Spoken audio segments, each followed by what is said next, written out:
What if I told you that the difference between being broke at 65 and being wealthy enough to retire comfortably isn't about how much money you make, but about mastering just a handful of principles that most people completely ignore? What if the secrets to building real wealth aren't actually secrets at all, but simple strategies that anyone can learn, yet somehow 99% of people never figure them out? My name is Nick, and I've spent years studying why some people build generational wealth while others blow through millions and end up broke. The answer isn't what you think, and by the end of this video, you'll understand the psychological traps that keep most people poor, the critical difference between getting rich and staying rich, and why your neighbor who drives a luxury car might actually be broke while the person next to them in the 10-year-old Honda could be sitting on millions. If you're serious about understanding how money really works and want to escape the financial hamster wheel that keeps most people running in circles, make sure to subscribe and hit that like button. Trust me, what I'm about to share will completely change how you think about wealth. Now, before we dive into the specific strategies and mindset shifts, let me ask you something that might make you uncomfortable. When was the last time you made a financial decision based on fear of missing out? Maybe you bought a stock because everyone was talking about it, or perhaps you invested in something risky because you heard someone made a fortune doing the same thing. If you're being honest, it was probably more recent than you'd like to admit. Here's the thing that separates wealthy people from everyone else. They've mastered the single most important financial skill that nobody talks about. It's not budgeting, it's not investing, and it's definitely not picking winning stocks. It's the ability to resist FOMO, the fear of missing out. This might sound simple, but it's actually the hardest thing most people will ever learn to do with money.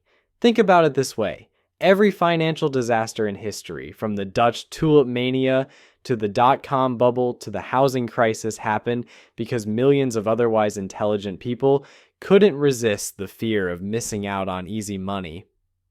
They saw other people getting rich and threw caution to the wind, often losing everything in the process. The wealthy, on the other hand, have learned to be comfortable with missing out on the latest hot investment trend because they understand something most people don't.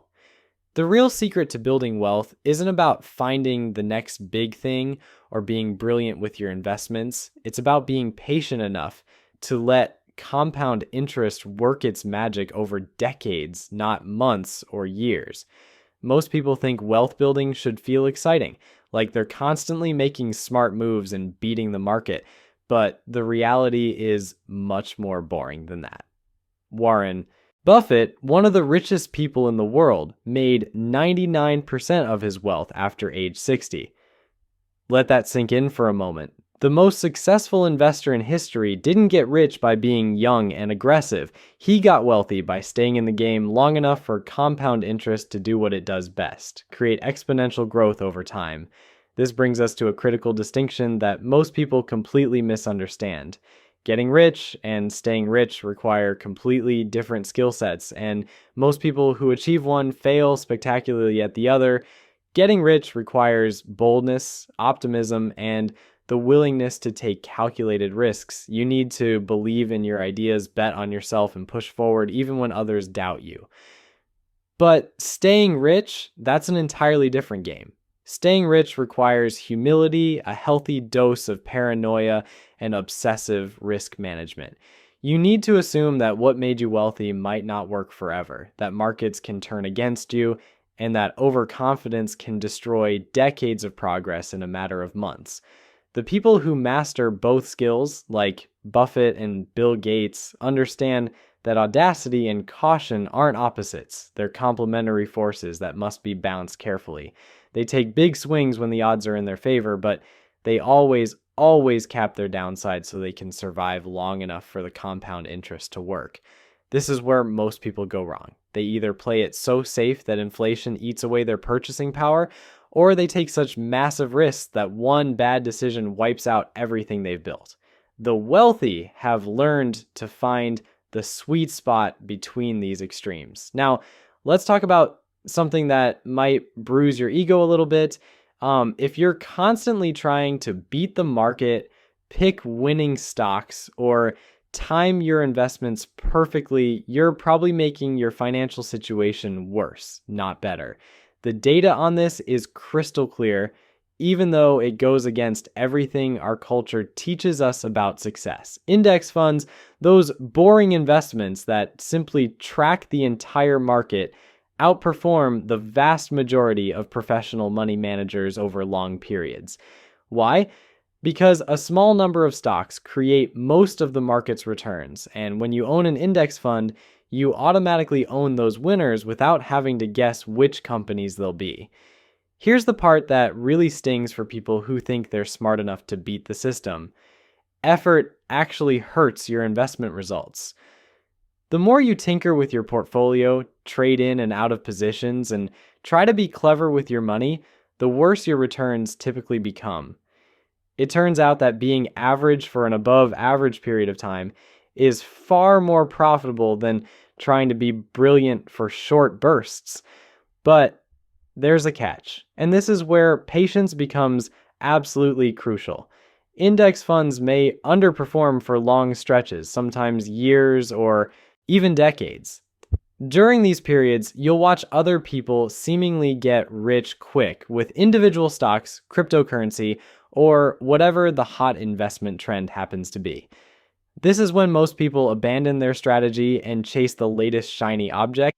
The wealthy, however, understand that there are no guarantees in investing, and they're comfortable with the possibility that their approach might look foolish in the short term. They know that patience isn't just a virtue in investing, it's the difference between building lasting wealth and constantly starting over. This brings us to a crucial distinction that most people completely miss: the difference between being rich and being wealthy. These terms get thrown around interchangeably, but they represent fundamentally different financial realities.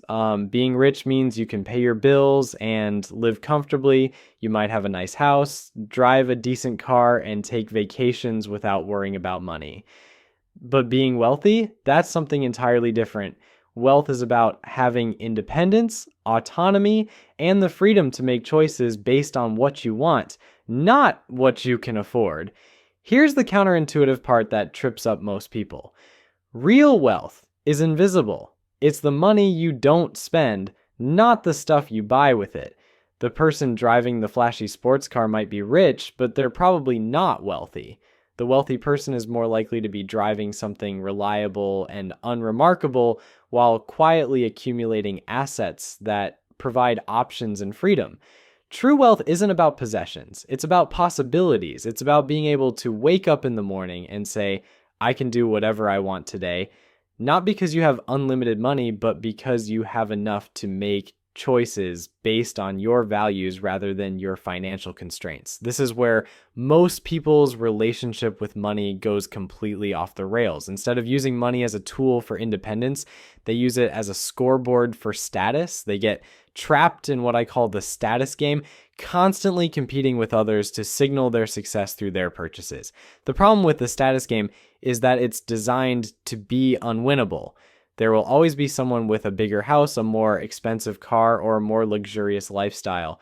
When you're playing for appearances rather than independence, you end up in a perpetual state of dissatisfaction, always chasing the next purchase that will finally prove your worth.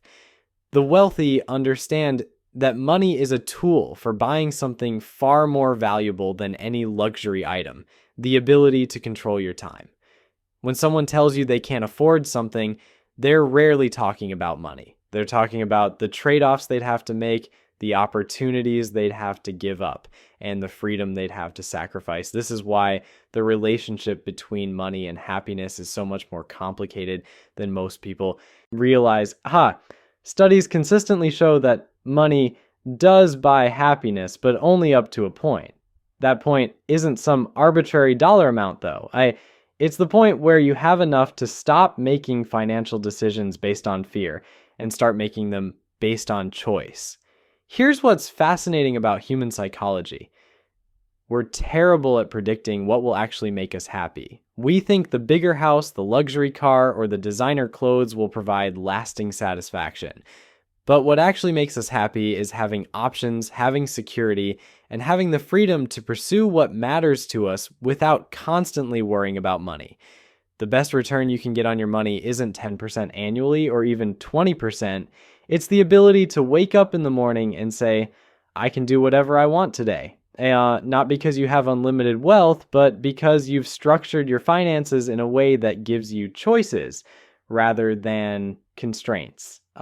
This brings us to one of the most important distinctions in personal finance, and it's something that trips up even smart people. There's a massive difference between making good financial decisions and making good life decisions, and sometimes these two things are completely at odds with each other. For example, paying off your mortgage early might be a terrible financial decision if you could earn higher returns investing that money elsewhere, but it might be a fantastic life decision if having a paid off home gives you peace of mind and the security to take risks in other areas of your life. The wealthy understand this distinction and make decisions based on what serves their overall well-being, not just their net worth. Your house isn't really an investment, despite what real estate agents might tell you. It's a container for your life. What matters isn't the financial value of that container, but the quality of the life you build inside it. If paying off your mortgage allows you to sleep better at night and pursue opportunities you otherwise wouldn't take, then it's worth far more than the mathematical opportunity cost. This is where personal finance gets truly personal. Your risk tolerance, your goals, and your values are unique to you, and what makes sense for someone else might be completely wrong for your situation. The wealthy understand this and resist the temptation to copy other people's financial strategies without understanding the context behind them. Speaking of context, let's talk about something that makes most people uncomfortable: the role of luck in financial success. We live in a culture that loves to believe success is purely the result of hard work, smart decisions, and personal responsibility. But the truth is far more nuanced than that. Luck matters more than most of us want to admit. Where you were born, when you were born, who your parents were, and what opportunities came your way had enormous influence on your financial trajectory. This doesn't diminish the importance of good decisions and hard work, but it should inject a healthy dose of humility into how we think about success and failure. The person buying lottery tickets at the gas station isn't necessarily making a decision. They might be making what seems like a stupid financial decision, but it's a rational choice given their circumstances. When you have very little money and few opportunities to improve your situation through traditional means, buying hope for $2 might actually make perfect sense. It's not stupidity, it's desperation dressed up as optimism. Understanding this perspective is crucial because it helps you avoid one of the most dangerous traps in personal finance: judging other people's financial decisions without understanding their constraints. The wealthy recognize that everyone is playing a different game with different rules, different starting points, and different definitions of success.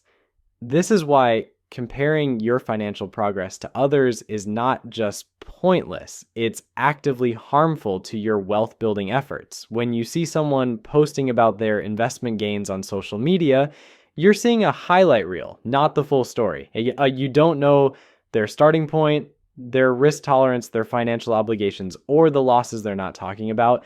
The most successful investors I know rarely talk about their returns because they understand that bragging about short-term gains is often a precursor to long-term losses.